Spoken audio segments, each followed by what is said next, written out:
राष्ट्र सर्वप्रथम, राष्ट्र सर्वप्रथम, राष्ट्र सर्वप्रथम, राष्ट्र सर्वप्रथम। राष्ट्र सर्वप्रथम की बात ललित सुमन के साथ कार्यक्रम में नेशनल टीवी चैनल कात्यायनी पर आप सभी राष्ट्रवासियों का स्वागत है। तो धन के लिए आपको धर्म के मार्ग पर चलना आवश्यक है। तो स्वामी जी, हम साथ साथ ही ये बात करेंगे। आज बहुत ही अच्छा अवसर है जो राष्ट्र को सर्वप्रथम बनाने के लिए। आज हम धर्म की बात करते हैं, मजहब की बात करते हैं, संप्रदाय की बात करते हैं, एक दूसरे से मतभेद हो जाता है और हम मानव मानव नहीं रह जाते और उसका एक दूसरा रूप हो जाता है। मैं नाम शब्द भी नहीं कहना चाहता।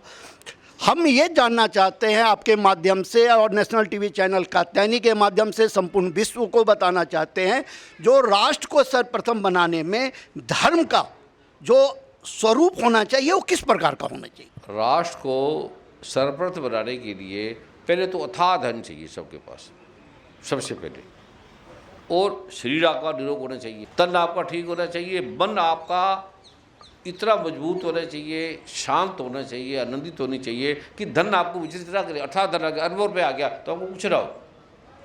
और गरीबी भूखे भजन न होए गोपाला। भूखा आदमी परमात्मा का नाम नहीं ले सकता, कैसे लेगा। पहले आपके पास धन बड़ा हो और धन सच्चा हो और तन आपका ठीक हो, मन आपका शांत हो। पहले तीन चीज़ें चाहिए, धर्म बाद में अपने। उसी का नाम तो धर्म है, उसी का नाम निरोग है, उसी का नाम स्वस्थ है।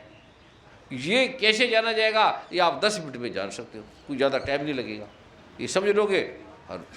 आपने सुना जी कि स्वामी जी ने कहा जो तन को स्वस्थ रखने के लिए स्वस्थ मन चाहिए और स्वस्थ मन आपके पास तभी हो सकता है जो आपके पास धन हो।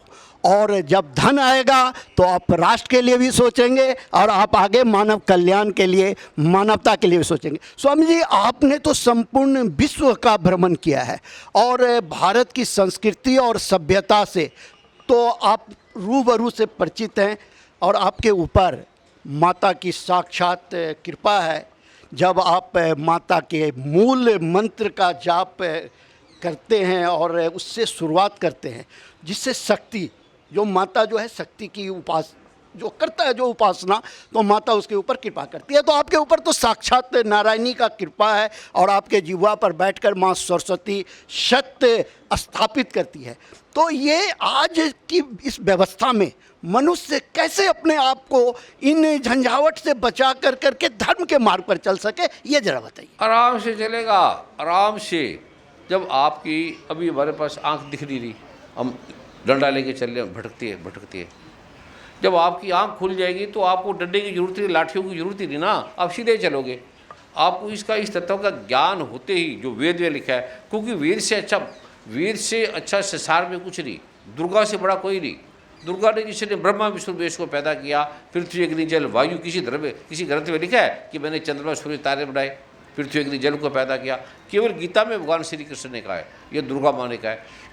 इसके जो उन्होंने रहस्य दिए उसको उत्कीर्ण निष्कीर्ण शापोद्वार जानते ही आपके पास धन आने लगेगा, शरीर निरोग लगेगा। डॉक्टर के पास तो आप जाओगे नहीं, जरूरत ही नहीं पड़ेगी आपको डॉक्टर के पास जाने की, और डॉक्टर खुद आपके पास चल के आएंगे, शांति आ जाएगी, आनंद आ जाएगा। कोई शराब की जरूरत नहीं, मद्रावास की जरूरत नहीं, उससे ज़्यादा नशा आएगा। आप शराब भी रख लेना और वो भी कर लेना, आपकी शराब पी नहीं जाएगी। काम भोग रख लेना, काम भोग से ज़्यादा आनंद आपको आने लगेगा। तीन चीज़ें है ना, आप भटकता है ना, नशा के लोग आनंद आएगा। हम भागते कहाँ हैं, काम भोग के लिए, वासना के लिए, उससे ज़्यादा मज़ा आपको आने लगेगा। वो काम भोग तो 2-4 मिनट में ख़त्म हो जाएगा, वो ख़त्म ही नहीं होगा, और उससे लाख गुना ज़्यादा। अब एक आप नौकरी करते हो, वहाँ आपको मिलते हैं 10,000 रुपये मेरा, ठीक है। अब आप एक आपको कार को उसमें लाख रुपये मिले तो कहाँ जाओगे, लाख से करोड़ मिलने लग जाए। तो जब आपके पास अथाह धन होगा, ईमानदारी का धन होगा, संसार को आपने टैक्स पे करके दिया होगा और कोई भीख नहीं मांगी, तन आपका ठीक है, मन आपका ठीक है, शांति आपको है और खुद के द्वारा आपने अर्जित की हुई है, तो देश सुखी नहीं हो गया। अगर एक एक आदमी ऐसा हो जाए तो देश सुखी हो गया। देश जो है एक एक चीज़ को ठीक करने का नाम है ना, ये मकान एक एक ईंट का नाम है ना, एक गिलास पानी एक एक बूंद का नाम है ना। अगर इसमें एक बूंद भी खराब हो जाए तो पानी ठीक है, एक छोटा सा कीटाणु में मार देता है। छोटा सा जो कोरोना है वो सुई की नोक में करोड़ आते हैं, इतना आता है दिखता नहीं है, आपके अंदर हमारे अंदर चला जा मर जाएंगे। मच्छर छोटा सा, तो छोटा सा अगर आदमी भी दुखी है, गरीब को आप ध्यान नहीं देते। सबसे पहले आपको गरीबों में ध्यान देना चाहिए। जो गरीब है, जिन्हें कोई नहीं पूछता, उसको सिखाए, पहले उसके पास जाए। वो गरीब, अब आप जो अमीर है वो तो खराब हो गए, वो तो धन से, उनको धन का नशे से उतर नहीं रहे। अब तो गरीबों को आपको अमीर करना पड़ेगा, उसको ये दिखाना पड़ेगा, यही सिखाना पड़ेगा। सारी रोग वहीं से आती है, सारी चोरी वहीं से आती है, ठगी वहीं से आती है, क्योंकि आदमी गरीब है, क्या करेगा? वही तो करेगा ना। जब वो अमीर हो जाएगा, अब आपके पास करोड़ रुपए, तो अब 1 रुपया क्यों चुराएगी किसी का? पहले आपको साधन संपर्क करना पड़ेगा गरीबों को, जिनके पास कुछ नहीं है, बच्चों के पास, ये ज्ञान उनको देना पड़ेगा। उनका शरीर ठीक, मन ठीक, धन आ गया, और धन की अकड़ नहीं आई, पद की अकड़ आ जाती, उसमें बने सारे। कोई आश्रम बन गया, कोई गुरु का बन गया, कोई ज़्यादा पैसे हो गए, इसकी बीमारी आ गई, उससे तो गरीब ही ठीक थे आदमी। अपने बड़े होने की जो अहंकार है, वो उसे तो गरीब अच्छा आदमी, वो आप में नहीं होगा। धन बड़ा होगा, धन का अहंकार नहीं होगा, धन आपका ठीक होगा, मन आपका शांत होगा, डॉक्टर की आपको जरूरत नहीं पड़ेगी। तो और क्या है इसके ऊपर? और इसमें पैसे नहीं लगेंगे, इसमें नाम यश कीर्ति कुछ नहीं, आप ठीक ही ठीक है। महाराज जी ने बताया जो कि किस प्रकार से प्रत्येक व्यक्ति को स्वावलंबी होना जरूरी है। महाराज, अब हम आपको ना थोड़ा सा यहीं लेते हैं, जो आप आए जिस कार्यक्रम में, यह कार्यक्रम में आपके पुत्र का कार्यक्रम था, श्रद्धांजलि सभा का, लेकिन एक पिता के रूप में बहुत अच्छा शब्द आया था जो शांतनु जी ने भीष्म पितामह को जो कहा था, जो कि तुमको इच्छा मृत्यु का वरदान है, और धर्म की बात करते हुए, हस्तिनापुर की रक्षा करते हुए भीष्म पितामह ने अपनी पूरी ज़िंदगी जो है सो गुजार दी। आप तो दिव्य ऋषि हैं, ब्रह्म ऋषि हैं, महामांडलेश्वर हैं आप। आपके अंदर तो सरस्वती जिह्वा पर आपके विराजमान है। तो आपने कहा जो आत्मा परमात्मा, इस पर भी चर्चा हुई, तो आप नेशनल चैनल के माध्यम से जरा देश को यह बताइए कि आपके पुत्र के रूप में जो आत्मा आपके पास आकर के, जिसे आप गुरु की संज्ञा दे रहे हैं, जो कि वो आपके पुत्र नहीं थे, गुरु थे, आप किस आधार पर ये बात कर रहे हैं? वो पुत्र भी नहीं था, गुरु नहीं था, हम सभी एक हैं। हम एको ब्रह्म द्वितीय राशि, हम सभी परमात्मा हैं सारे। भाई श्री मंदीप या रामकृष्ण की बात नहीं है, सारे ही परमात्मा हैं, सारे समुद्र है, और आत्मा सबका है। का गीता में दूसरे अध्याय का 24वां श्लोक पढ़ लो, 24वां श्लोक, उसमें भगवान कहते हैं कि गीता, आत्मा सर्वव्यापी है, आत्मा आती जाती नहीं है कहीं, आत्मा कटती जलती नहीं। नैनम छदंती शस्त्राणी नैनम देहती पावका न चैनल कल। आत्मा आती जाती नहीं है, रहती है सदा सब, और आत्मा सबकी है, कि अलग अलग नहीं है।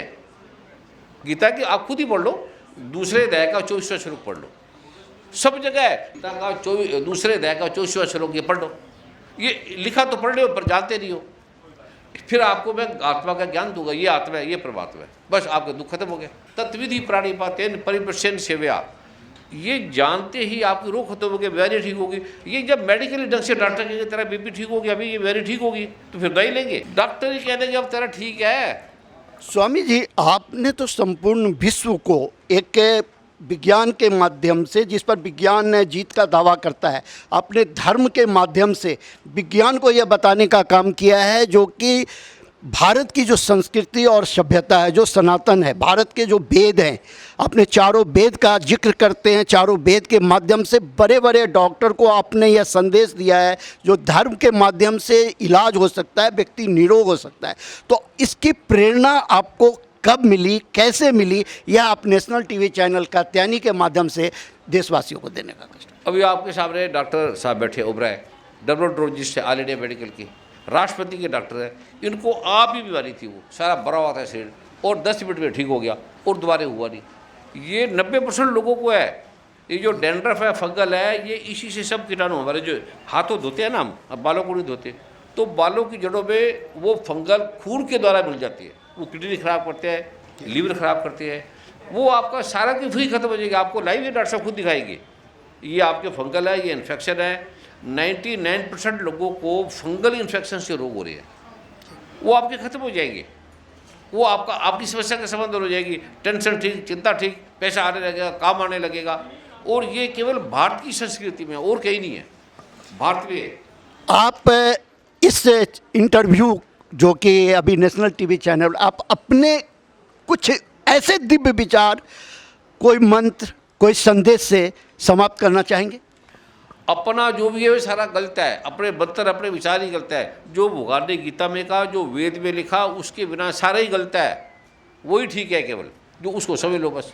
धन्यवाद। अभी नेशनल टीवी चैनल कात्यायनी पर हमारे साथ ब्रह्म ऋषि स्वामी जी थे। इन्होंने संपूर्ण विश्व को एक संदेश देने का काम किया और भारत की संस्कृति और सभ्यता को आगे बढ़ाने का काम किया। और इन्होंने साफ शब्द में कहा जो कि धर्म को जान लो, और जब तुम धर्म को जान लोगे तो तुम्हारी सभी समस्याओं का, आत्मा परमात्मा को जान लो, और आत्मा और परमात्मा तीनों एक ही चीज के नाम है। महाराज बार बार आपको बता रहे हैं ये तीनों एक है, आप इन तीनों को जान लो, और यही बात गीता में लिखा हुआ है, और यही योग है। जो आप कर रहे हो वो आसन है, वो अच्छी बात है, योग नहीं है। योग का अर्थ है कि आपने आत्मा परमात्मा को जान लिया, वो योग है। हाँ, अब मन तो वहाँ रहेगा ही नहीं, अंतर्बार ही खत्म हो गया ना। मन प्रकाशित का मन का मन तो ज्योत स्वरूप है, अपना मूल पहचान।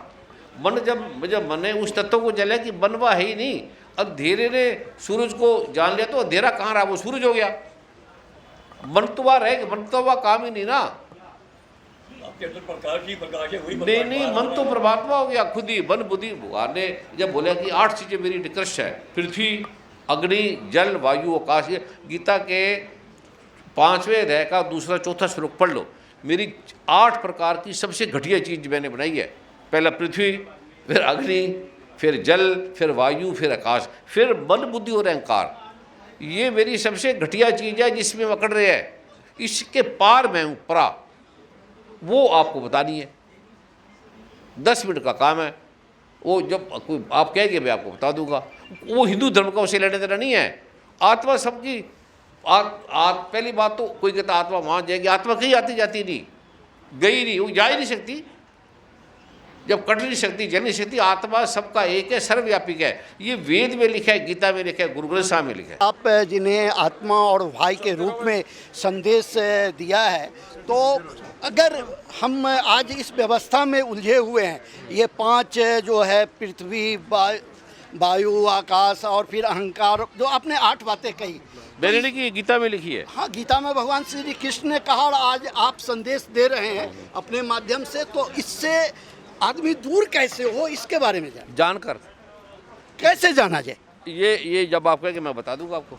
नहीं, मुझे तो आप बता देंगे। आप हम चाहते हैं जो जो भी आएंगे, हिंदू मुस्लिम सिख में आ जाए, वो कहेंगे तो कोई कहते रूह ऊपर जाएगी, कोई नीचे जाएगी, कोई कहते अंदर है, कोई कहते बाहर है। वो कह रहे अरे ये तो उधर बाहर कह नहीं जाती है, तो सदैव ये तो हम ही, हमारा रूप है, हमारा कोट है ना, हम तो कोट नहीं, हमारा हाथ है, हम हाथ नहीं, हमारा शरीर है, हम शरीर नहीं, तो हमारी आत्मा कहाँ है किसी को नहीं पता। जी, आप सुन रहे थे जो स्वामी जी ने आज, जिनको देखने के लिए लाखों लाख की भीड़, 50 करोड़ से अधिक इनके शिष्य संपूर्ण विश्व में हैं, और आज स्वामी जी यहाँ दिव्य ज्योति संस्थान में आए और आकर के हमारे आपके बीच से इस प्रकार से इतनी नज़दीकी से आशीर्वाद देने का काम किया, और नेशनल टीवी चैनल कात्यायनी को विस्तार से बताया जो कि धर्म क्या है, संस्कृति क्या है, राष्ट्र धर्म क्या होता है, और आप इन सब अहंकारों से कैसे दूर हो सकते हैं जब आप आत्मा को जानेंगे, जब आप परमात्मा को जानेंगे। धन्यवाद स्वामी जी। राष्ट्र सर्वप्रथम, राष्ट्र सर्वप्रथम, राष्ट्र सर्वप्रथम, राष्ट्र सर्वप्रथम।